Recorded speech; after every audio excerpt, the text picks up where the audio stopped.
இன்றைக்கி வத்த குழம்பு எப்படி செய்யலான்னு பார்க்கலாம்.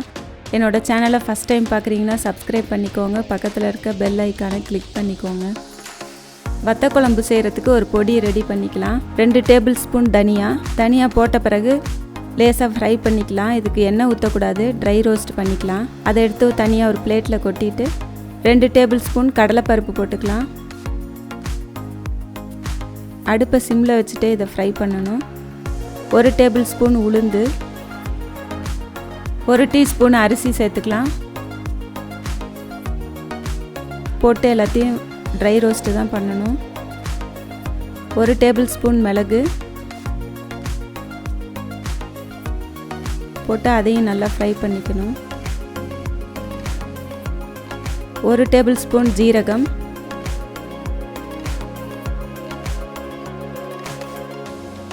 7 காஞ்ச மிளகாய் போட்டிருக்கேன்.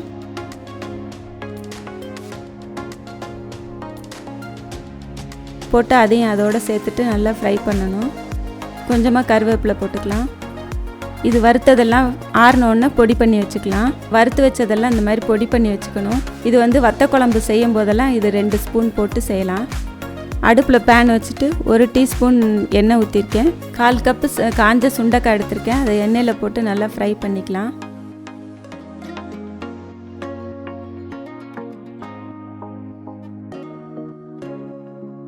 அடுப்பில் மண் சட்டி வச்சுட்டு 3 டேபிள் ஸ்பூன் நல்லெண்ணெய் ஊற்றிருக்கேன்.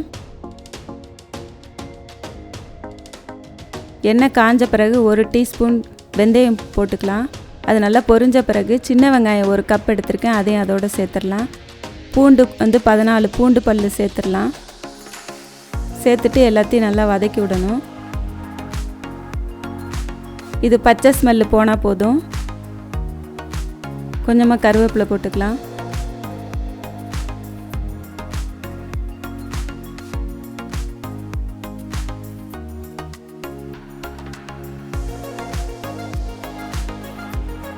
ரெண்டு தக்காளியை மிக்சியில் அரைச்சி அதோடு சேர்த்துடலாம்.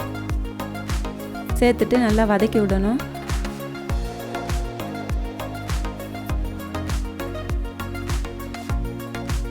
இது எண்ணெய் பிரிஞ்சு வர வரைக்கும் நல்லா வதக்கி விடணும். அதுக்கப்புறம் நம்ம அரைச்சி வச்சுருக்க பொடி 2 டேபிள் ஸ்பூன் போடலாம். சாம்பார் தூள் 2 டேபிள் ஸ்பூன், அதையும் அதோடு சேர்த்துடலாம். 1 டீஸ்பூன் மஞ்சள் தூள், காஷ்மீர் சில்லி 1 டீஸ்பூன் போட்டிருக்கேன். போட்டு எல்லாத்தையும் அந்த ஸ்மெல்லு போகணும். பொடியில் இருக்க பச்சை ஸ்மெல்லும் போகிற அளவுக்கு நல்லா வதக்கி விடணும்.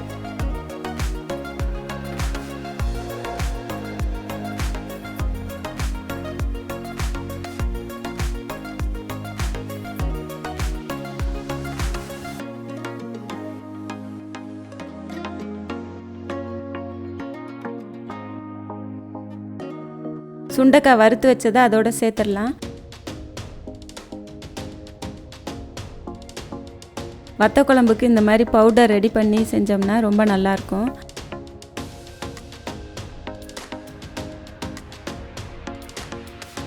லெமன் சைஸ் அளவுக்கு புளி எடுத்து கரைச்சி இந்த மாதிரி தனியாக எடுத்து வச்சதை அதோட சேர்த்துடலாம். எல்லாத்தையும் நல்லா மிக்ஸ் பண்ணி விடணும். 1 டேபிள் ஸ்பூன் உப்பு சேர்த்துக்கிறேன்.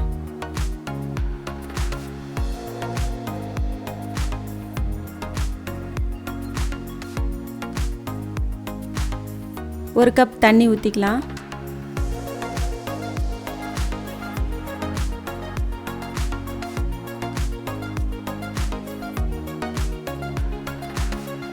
இது நல்லா கொதிச்சு வரணும். கொதித்த பிறகு அதுக்கப்புறம் எண்ணெய் பிரிஞ்சு வரும்போது தான் நம்ம ஆஃப் பண்ணணும். அது வரைக்கும் நல்லா கொதிக்க விடணும்.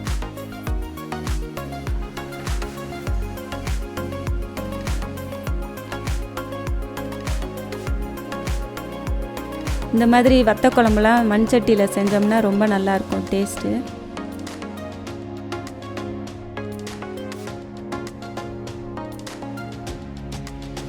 இந்த மாதிரி நல்லா எண்ணெய் பிரிஞ்சு வந்த பிறகு 1/2 டேபிள் ஸ்பூன் வெல்லம் சேர்த்துக்கலாம்.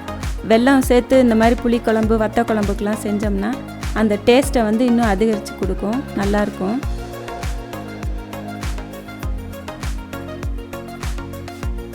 இதோட அளவுகள்லாம் நான் டிஸ்கிரிப்ஷன் பாக்ஸில் போட்டிருக்கேன், பார்த்துக்கோங்க. மண் சட்டியில் சமையல் செஞ்சோம்னா ஸ்டவ் ஆஃப் பண்ண பிறகும் சூடு இருந்துகிட்டே இருக்கும்.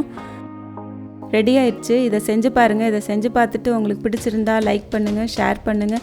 என்னோடய சேனலை சப்ஸ்கிரைப் பண்ணிக்கோங்க. தேங்க்யூ.